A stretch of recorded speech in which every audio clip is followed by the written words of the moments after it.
Hello again, everyone, and welcome to another edition of the Inside Lowell Daily Pulse, the Monday, March 17th edition of the Daily Pulse. We're kicking off a brand new day, kicking off a brand new weekend. It is St. Patrick's Day here in Lowell and everywhere, so happy St. Patrick's Day to all out there who celebrate this day, and please celebrate it responsibly if you can. We're celebrating it in typical Inside Lowell Daily Pulse style by talking about some of the things going on in our communities, and we've brought in our most fake Irish person here ever. That's part of our crew, Jomarie Buckley from the town of Tewksbury and Tewksbury Together, and all these other things that you're involved with. Yes. How are you? I'm great, Teddy. How you doing? I'm doing fantastic. I was trying to work on a St. Patrick's Day, that kind of humor roast type show, and except all my St. Patrick's funny people are already drunk. Yeah, they were celebrating on Sunday, and they're trying to sleep it off so they can go out for round two today. I'm more than happy to feed the St. Patrick's Day stereotype. I am not Irish at all. I'm wearing my Lowell Irish shirt, though, because you're supposed to. Thank you. But, I'm 100% Italian. No Irish, despite the fact you've carried the name forever. And O'Mahony. That was fake. That was a fake Irish. I have the real deal now, but the real deal now. As we found out before I hit record, you don't even do the Italian part well. No. It is what it is. Well, you do the Tewksbury political pundit part well. We'll see. And you're also, as an attorney, you got some interesting insight that I wanted to pick your brain about based on all the legal stuff going on up in Washington, D.C. and throughout. So we're going to get right to it. Let me just quickly thank our Inside Lowell Daily Pulse sponsors, Ray Booten, licensed realtor, Massachusetts and New Hampshire, certified appraiser in both of those states as well. So if you're looking to buy or sell a home, a business, or a commercial property, Ray Booten is your man. Find him online, realestaterayBooten.com. Thank you as well to our friends at WellPoint. WellPoint, the only health plan offering healthcare benefits exclusively to Massachusetts GIC members. At WellPoint, your whole health is their whole point. Thanks to Ray, thanks to WellPoint. We've got a bunch of other sponsors to thank as well. But I want to get right down to it with Jomarie, because in your town, Tewksbury, interesting little blurb. In the Lowell column, yesterday. In the Lowell Sun column over the weekend.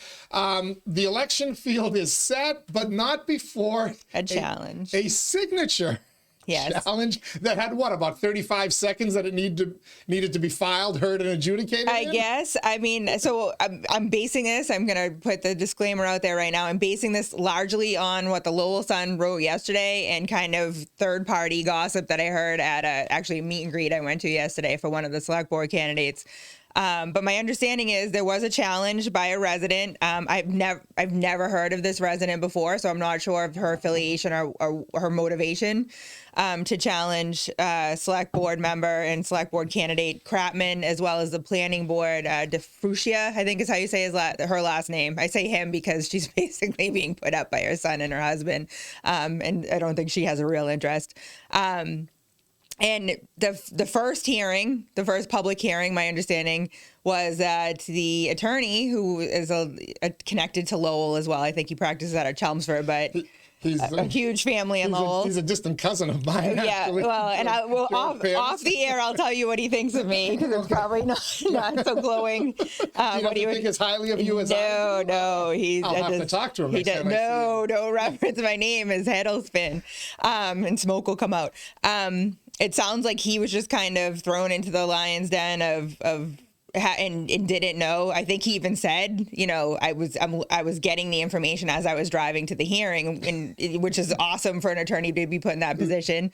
And because they didn't have a handwriting expert, it didn't go anywhere. And I think, again, another interesting little tidbit that I think if people took the time to really understand, Doug Sears was representing 𝐃𝐚𝐢𝐥𝐲 at the hearing and was also one of the signatories of his to get on the ballot of his nomination papers. And I think it didn't go anywhere as would be expected. I think it's very rare that those challenges go anywhere. So it just seems to me that somebody was trying to create a quick headache, maybe throw a Hail Mary to get Mark 𝐃𝐚𝐢𝐥𝐲 and others off the ballot. But if you're going to challenge signatures, at the very least, you have to have some proof, some preparation. And as you said, as an expert, a calligraphy expert, some type of give ability, you some testimony. Yeah, to say why I mean, I think if you can't get an expert, at least have someone whose name is on it be able to come forward and say, "I never signed it." You know what I mean? I mean, there needs to be some baseline evidence. It can't just be, well, it looked similar. You know, when I was eyeballing it, it looked like the same person wrote 4 different names. You know, I get it that that's a concern, but you have to we have rules for a reason and we need to follow them. So, I mean, honestly, part of me, and when I dive into like the deep conspiracy in the back of my mind, wonders if it was a challenge that was kind of created just to create stir, you know, to kind of put a spotlight on those candidates to get kind of get a sympathy. Flag effort. Yeah. See, I like the way you're conspiratorial. I did. Listen, there's no such, as my husband would say, is it a coincidence or is it a conspiracy? You know, if the last 8+ years have taught us anything, is that a lot of conspiracies prove true, don't exactly. So I wouldn't be surprised, and we'll never know the truth, as is always the case in small town politics, if it was actually done to create the sympathy around those 2 candidates, so that all of a sudden it's like, look, they're getting attacked by, you know, such baseless nonsense, and we have to show our support. Let's rally the troops. In the grand scheme of things, probably not going to affect anybody's vote when they go. I think honestly, like the planning board, it would raise attention, because I think the planning board is one of those contested matters, one of those contested races that not a lot of people are aware of or focused on. So I do think it raised more awareness to the planning board race and to that candidate. Okay, so maybe it did serve a purpose. Maybe. We'll see on election day. What are you hearing out there? We're getting close. Yeah. What's the dynamic out there? Are people energized? Are you even going to get to 10% turnout? I mean, no, I honestly, and again, this is just my perspective and my little part of the world. Signs, I'm shocked there aren't more signs out there right now. I mean, we see the normal Crapman signs in the normal Crapman locations. It's no shocker that we see a lot of Russo signs with the Crapman signs, even though they're running their own campaign. It's expected they're running as a block. I'm not seeing Dunleavy, the Lindsay Dunleavy, who I actually went to her meet and greet yesterday just to learn more about her, because I've been referencing her on this show a few times and I've never actually met her. There more signs are popping up, but not many as of yet. I would like to see more. And Ryan Lloyd, I've seen 1 sign. How was her turnout?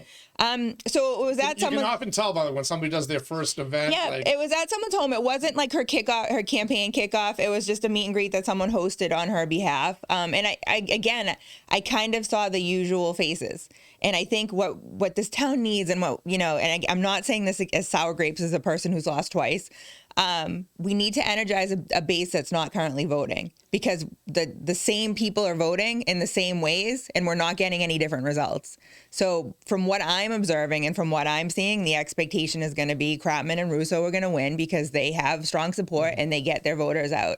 I think Lloyd and Dunleavy, if they have a chance, they really have to activate more than just the TDC. The Tewksbury Democratic Committee is not going to be enough for them. They need to hit, and I'm hoping Dunleavy's young and she's from Tewksbury and she kind of has that generational knowledge, generational familiarity to get people who don't normally vote out there to vote. Well, that's why I asked you about how her event was attended, because generally if you're going to get a little bump in turnout, it's due to a challenger that generates excitement or has such wide-ranging appeal or connections that he or she brings out all these new voters. Are you seeing any hint of that? No.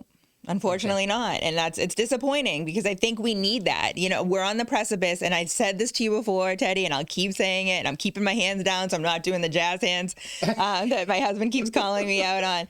But the reality is I hate being in an I told you so moment, and that's all I'm seeing in Tewksbury is we're creating a dynamic where we could affect change and we're not going to. And when we look back on this time, 5 years from now, when we're looking back, we had the ability to do something differently and we chose not to, because we don't think we deserve better, and it's mind-blowing. All right. And do you still think that the MBTA community's issue is the one that's going to drive people's decision? Absolutely. I think that's still very much a hot button, ticket item in our town. I've noticed, I think there was some letters or some press about it in the town crier. Some of it was, again, mind-blowing because it kind of dismisses all of the work that was put into the planning and the informational presentations that were done for 2 years leading up to the time when a plan needed to be created. One of the candidates was suggesting, well, I'm just going to hold a lot of info sessions and I'm going to really try to get the word out. And it's like, well, the town was trying to do that for the whole time that the requirement was being reviewed and the plans were being reviewed, and no one was showing up, because it was much easier to be on Facebook saying why you hated something than actually show up and offer an alternative. And here we are now, and beyond the 11th hour. I mean, and I think my concern, and you know, save this clip for the future. This might not be the clip for the soundbite to get the teaser, but this is definitely a clip you might play in a few years when Tewksbury's heavily enmeshed in litigation with the state that we can't afford, and that's bankrupting the town because we decided that we were going to ignore the mandates and we were going to do things our way, the Redmond way, and it cost us millions of dollars at the end of the day. And that's my biggest fear, is that we have cooler heads prevailing in certain areas saying, listen, this is what they're asking of us. This is what we're offering. It doesn't mean we're opening the floodgates of, millions of illegal immigrants coming into our town for housing. It's saying we want to have this plan. This is the plan we've come up with. This is the plan the town is comfortable with. And here it is, state, leave us alone now. Versus, screw you, state. We're not going to listen to you. We're not going to follow your advice and open us up for litigation that's going to take years to resolve. So you're kind of advocating just do the step, whether we actually build the house or not, but do the step. Don't call attention to yourself, but be done with it. Which is, ironically, it's the same advice that I give Governor Healy and Mayor Wu and everybody else. Like, why are you thumping your chest about ignoring what the federal government wants you to do? Just keep your mouth shut. Right. I don't say don't break the law, but I mean, just keep your mouth shut. Right. Don't call attention to yourself. Exactly. On it, and let's see if this too shall pass. Yeah. So with that as kind of the dominant issue still, I did want to share some feedback from a gentleman who's been following every one of your appearances. Of course he has. So far on Inside Lowell and now on the Daily Pulse. And he wrote me a long thing. He actually wrote a long thing that he shared with a bunch of people in the media. I haven't had a chance to look at it yet, but I want to read a couple of comments. Go for it. All right. Don't let Jomarie kid you. She has intentions of running again for Tewksbury, but that includes Wilmington, if and when Dave Robertson doesn't run again for state representative. You have said you're all done as a politician, political candidate. Yes. Here's a man telling me you're... George, I can't afford the pay cut. I would never be a state rep. I don't get paid that much more in my current role, but I'm not going to be running for state rep. That is hilarious to me that that's even a possibility and that there's any speculation to that. That's not even in my mind, that's not even like a plan C right now. And as I've said for other races, I was actually asked yesterday about it. Are you really done when it comes to like select board and Tewksbury? And my response now is quite honestly, convince my husband to convince me, and then we'll have the conversation, because he is the smartest man I've ever met. He is the most brilliant political strategist I've ever known in real life. And if you can convince him that it makes sense for me to run again, and then he can convince me, that would be the only way that would be happening. But it's not, and it's not sour grapes. I'm not saying I'm taking my ball and running. I'm still in the finance committee. I'm still doing volunteer work. I still want the best. You're still here every couple of weeks taking your shots. I still want the best for this town, and I'm not running away from it. I'm more than happy to help. But the writing is on the wall right now that, when you continue to try to help in manners that people are telling you they don't want currently, you don't keep pushing yourself into it. It's a waste of energy at this point to keep trying to do something different when the town is clearly saying we don't want anything different. All right. So to be clear, you're leaving the door open. Maybe for select, maybe. Person I mean, it would have to be a whole state rep is not. No. Even if /when Dave Robertson says he's. Honestly, I think I'm really surprised he is running for. I thought, when he was saying he wasn't running for select board again, I knew he had some personal things he needed to work out. My expectation was, because he's lean again. When people look historically at our town, he ran against Dave Robertson in 2018 as a Democrat. And he was involved in the Tewksbury Democratic Committee. He's now very much enmeshed in the Republican committee in town, I believe. I don't know if he's officially joined, but just seeing the affiliations that have cropped up over the last 5 years, I wouldn't be surprised if he ran against Dave as a Republican in the next race. Right. So there you go. Save that clip too. All right, I'm saying. Let me jot that. Yeah, let me know what you think of that, George. Send it into Teddy and let us know what you think of that. So the other comment from George regarding the MBTA communities, the real fear mongering is not from MK or ER. MK Mark Kratman. I guess. ER is Eric Ryder. Oh, Eric Ryder. That's duh. But which is really more his wife, but anyway. But from those, they say you have to support the MBTA Communities Mandate Act, like Mr. Johnson, J. Farewell Wellman. farewell and quote. Yeah, I mean, or J.M. Buckley, or we will lose grant funding, etc. Okay. They are some of the sheep that will become the wards I refer to if they haven't already signed lifetime memberships. So he's saying, don't follow the crowd. Don't take these threats from the governor as literally. Keep fighting. Sure. I mean, let's see how that plays out. Because on every time, so we are in the process of budget reviews in the finance committee right now, right? It is going to be presented at the town meeting. And every time, we just did police and fire 2 weeks ago, and they kept referencing state grants that they got. And every time I would specifically ask, was it a state or a federal grant? Because both of them have concerns for different reasons, right? If we're receiving federal grants right now for things like mental health specialists on our force, my concern is, are we still going to have those the way that Trump's been acting? And for state, are those still going to be available to us when we thumb our nose at the governor? And I think that's a real question to consider. So I'm not fear mongering. I think the crowd right now in Tewksbury is following the people saying we're not doing it.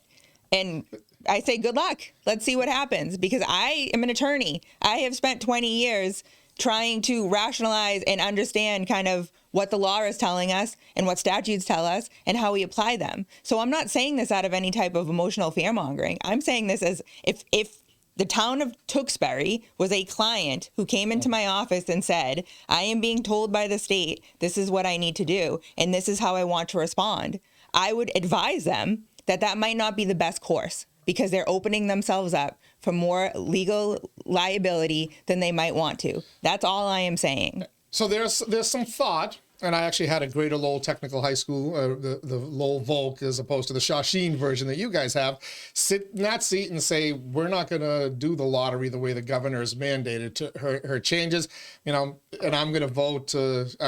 He doesn't know if they have a majority, but I'm starting to pick up some rumblings that there might be a majority there. Say, we're not paying attention to the governor, and dare the governor to bring it on. Yeah.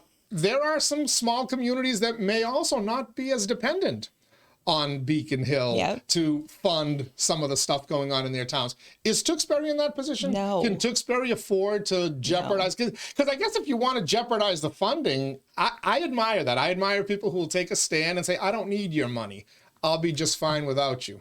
Is Tewksbury in that boat? No, I don't believe that we are. And I don't believe many towns are in reality. I think even if you have like a Milton or a Lexington or a Winchester, at the end of the day, no one wants their taxes to go up. No one wants their funds to go to litigation, to attorneys. They want it to go to things that help the town. And when we're complaining, I think people really need to look at what are the complaints of Tewksbury right now, right? The water and sewer. Where are a lot of our water and sewer lines? On state roads. So what happens when we start ripping them up to try to repair the issues that have been going on for years and years and years? And then we have to fund the roads above them because we lost the state funding for those roads. Can you even rip up those roads without the state? If we're saying we'll pay for it, then I'm sure there's a workaround. But that's the thing too, is if the state does own those roads. Yeah. I would guess legally you're not really allowed to do anything. Maybe patch potholes. Right. You still need to get some permission. And I think honestly, I don't understand. Yeah, and I have to say, and this is where you and I might disagree a little bit, I do think this is kind of the Trump mentality of, we're not going to do it, and we're not going to do it respectfully. We're going to say to you, screw you, right? We're not saying anymore, I don't agree with you, and this is why, in having the conversation, it's very much, nope, not doing it. And I don't understand, because when you look historically at when change occurs in the country, in the state, there's a conversation that happens. And I think what we're missing right now is we're going to say, okay, Governor Healy, sorry, we're not going to pay attention to you. Good luck, right? Instead of saying to the governor, we don't believe what you're asking of us is appropriate and this is why. And let's have a conversation to see if you can hear our concerns and we can address it in some manner. And I don't know why that breakdown has occurred, other than the political climate as a whole in a grander scheme is saying conversations are wastes of time at this point. Well, it didn't work out well for Milton. And Right. it actually got to the state Supreme Court, and it's going to die there. It's not the U.S. Supreme Court is not going to jump in on this. So it didn't work out for Milton. Now they have to kind of live with the consequences.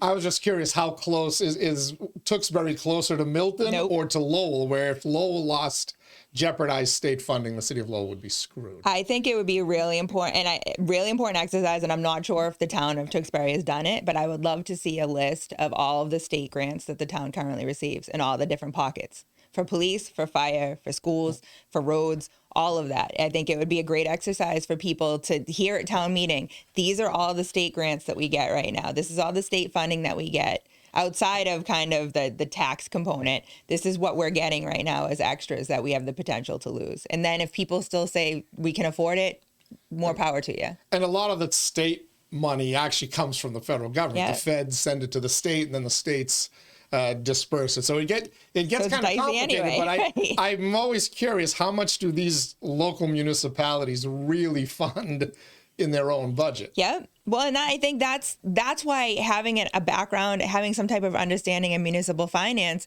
is important for these boards, and that, like, getting back to like the election, we're not asking the right questions of the candidates right now, in my opinion. I want a candidate who, yes, Kratman's been on the select board for, the most amount of time out of the four people running right now. Tell me your understanding of municipal finance, Mark. Tell me how it works in your mind that you're advocating to ignore Governor Healy, but you think that the town of Tewksbury can afford if the state funding goes away. Tell me your understanding and all of the budgets that you've reviewed as a select board member over the years, how that makes sense. That's what I want to know. And Rich Russo, who's in finance, and Lindsay Dunlevy, who's in finance. Tell me how you're understanding what you've learned so far, because I understand Rich is on the school committee, so he's reviewed school budget, so he has like that baseline understanding. But with your experience, with your background, and what are you doing to bone up on it? Because I think that's going to be a huge component for whoever's sitting in those chairs next. All right. We're chatting with Jomarie Buckley from the town of Tewksbury. Tewksbury Together. Maybe a select board candidate at some point. Left the door open a little. Not state rep, though. I want to tap into her legal expertise here in a quick minute. Let me just thank our Daily Pulse sponsors. You're watching the Inside Lowell Daily Pulse on this Monday, March 17th, 2025. Of course, all of our Daily Pulses brought to you by Ray Booten, licensed realtor in Massachusetts and New Hampshire, certified appraiser in both of those states as well. Find them online, realestaterayBooten.com. Thank you as well to our friends at WellPoint. At WellPoint, your whole health is their whole point. Washington Savings Bank, banking that feels like home. Make the switch now to Washington Savings Bank. Excuse me there. TMI Properties, quality and value at every price point. Find your perfect space with TMI. Mahoney Oil, providing warmth and protection to Greater Lowell, Southern New Hampshire since 1925. The Greater Lowell Community Foundation, improving the quality of life in Greater Lowell through impactful strategic philanthropy.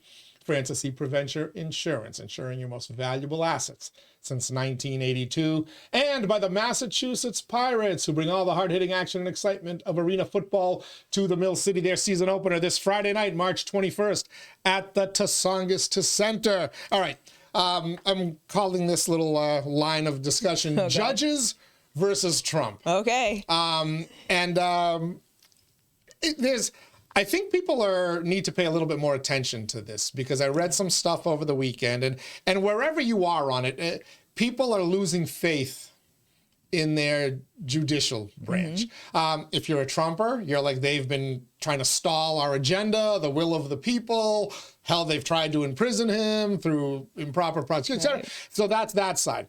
On the other side, you've got people who are saying Trump is acting like a dictator. He's ignoring the judiciary, yada, yada. Either way, I bet if you did a poll, kind of like, what's Congress's approval rating? It's like 19% overall, because each partisan hates the overall entity. I got a hunch the judicial system, which was once revered and respected, is going away. Are you, as an attorney who follows this stuff, are you concerned that the judicial branch, both at the federal level, but also, now at the state level, the state Supreme Court has stepped in and said to all these cities and towns, this is a legal law, you must follow it. Are you concerned that they're losing legitimacy and their equal standing as the three co-equal branches of government? Yes, absolutely. I think, and, again, as I said, I'll put on my teacher role for a minute. For 250 years, our government has evolved with the separation of powers, right? And we all have believed, we've all been taught that no branch is supposed to be strong, no branch is supposed to be more powerful than the other. And we have the legislative, the executive, and the judicial. And I think right now, what's happening is that's being challenged. And I think that's, again, when we look back at this time in history, it's either going to be that it was challenged and it prevailed because we have, again, 250 years, I'm going to nerd out for a minute, but, because I love the musical Hamilton. My kids hate it. My husband's rolling his eyes right now that I'm even referencing it. But one of the lines in it when they're talking about creating the Constitution is like, the Constitution's not supposed to be something created 250 years ago that we honor now without amendments and considerations about what the world's at right now. And I think in what I would hope in the most kind of optimistic way is that what's happening right now is the balance of powers in the three branches are kind of evolving.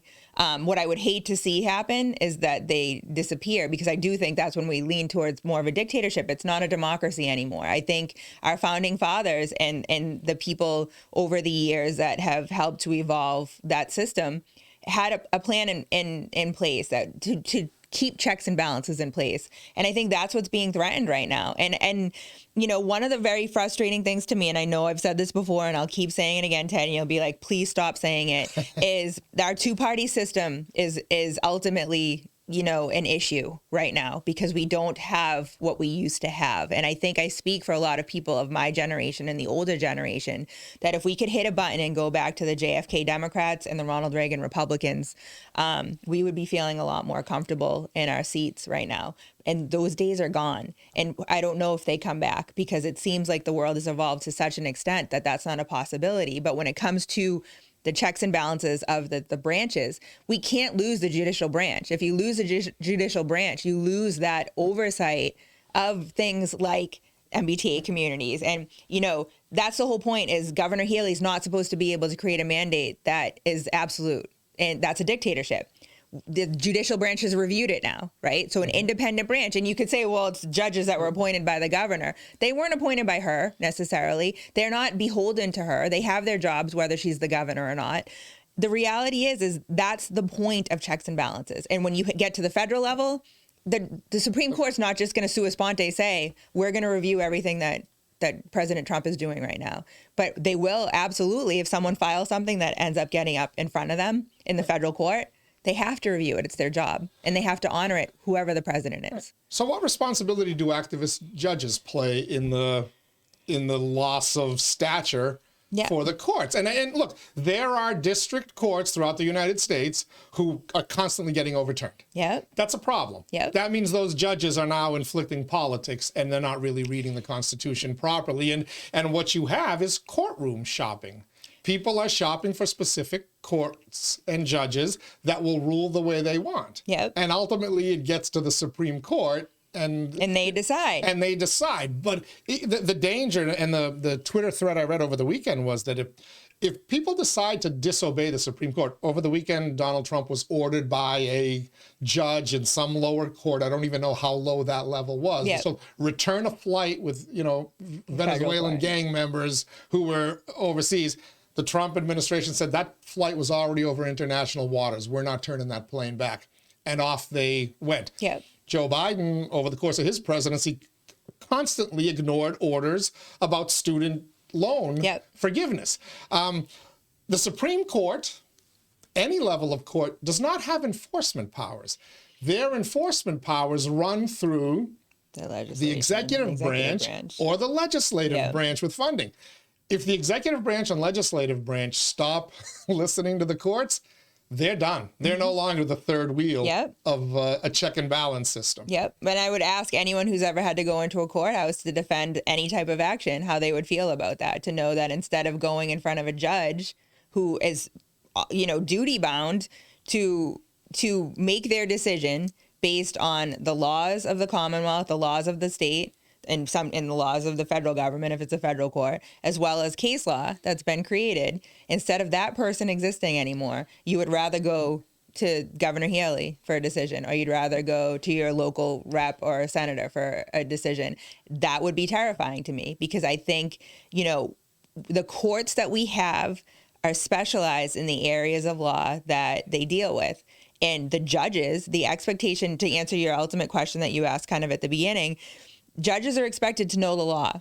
They're expected to know what the governing laws of the state and the federal government are, as well as what the case laws are that mold kind of their decision-making process and the limitations that they have. So as much as they might want to be working an agenda, and you might know one judge is going to kind of lean one way and one leans the other, if they keep getting appealed and those appeals keep overturning their decisions, at some point, they either need to change their decisions or they need to step down. They don't have to if they're not up for election. They don't have to. I'm not in favor of electing judges, by the way. Nope. But based on what I'm starting to see, I'm like, okay, maybe that's why you do it. If the judges have to face the people, then there's some accountability. Then again, there's pressure. So it's not a good situation. It'd be but that's good. That's when as an attorney you say, okay, listen, if I'm getting stuck with this judge that I know this is that judge agenda every time, and I know I'm going to walk in there, I'm prepping my client. I'm saying, listen, we're going in, we're going to fight the good fight. These are the arguments I need to make to preserve it for appeal, and then we're going to have to go to appeal. And yep, it sucks because it's going to take longer to get the ultimate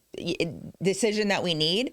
But this is what we're going to do, because every time that judge gets overturned, they lose their efficacy. And they, at some point, even though there's no way to mandate it, at some point, because they're first justices of every court, right? And so they look every year at those numbers. And if you have a judge that's under you that you're overseeing, that everything is getting overturned when it goes up to appeal, that's a conversation. And whether or not that person changes because they're not elected and it doesn't matter, it's still a conversation. Because you know what? Maybe I'm not giving as much work to that person. Maybe I'm starting to send the message that early retirement is a possibility, however that's going to be. My fear is that we've lost the judiciary to the point where these activist judges don't care. I hope not. I don't think so. I hope not. I mean, and again, I'm in such a small part of the world. I'm in a very specialized court. So I don't see what's happening in some of the bigger courts in the Commonwealth. I know in my court, the judges honor and respect the laws that exist, and that hasn't changed no matter who. And I couldn't even tell you, I mean, some of the judges, I couldn't tell you, like I had a judge who retired 10 years ago from Lowell, and I knew he was appointed by Deval Patrick. And the only reason I knew that was because he was the judge that I observed when I was in college. And I wouldn't have been able to tell you kind of where he leaned based on his decisions. And the same thing, I don't think a lot of the judges in my court, at least, are the party affiliates of, the political connections really make a difference as to how they're ruling, because they're trying to rule what's best for the situation in front of them. See, my fear is I look at the Supreme Court, and over the last 10 years, I can almost tell you for certain, of the current court, I can tell you for certain how 3 of the judges are going to vote. Yep. They will never vote against the left/Democratic agenda.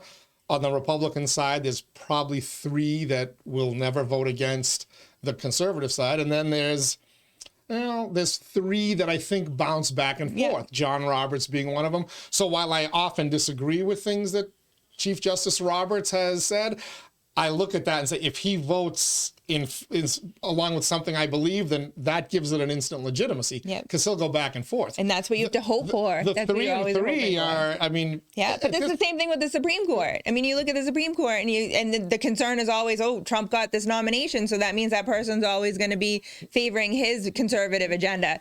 And, how many people were appointed by a Democratic president, and therefore we have to worry that they might have a more liberal agenda. But the reality is it's checks and balances. It's not, you don't get to create the law in the courtroom. You get to challenge it at times. I mean, I'm not going to say that laws don't change based on court proceedings, but the reality is a good judge is supposed to honor the case law, that's the precedent that's already been set, and honor the laws that are in front of them, and they don't interpret them other than how the evidence is presented to them during that hearing. And that's the other part of it, is where are the attorneys in all of this, And I might be saying that because I'm one of them, but my job is to go in and to try to convince a judge why they should be interpreting the law my way.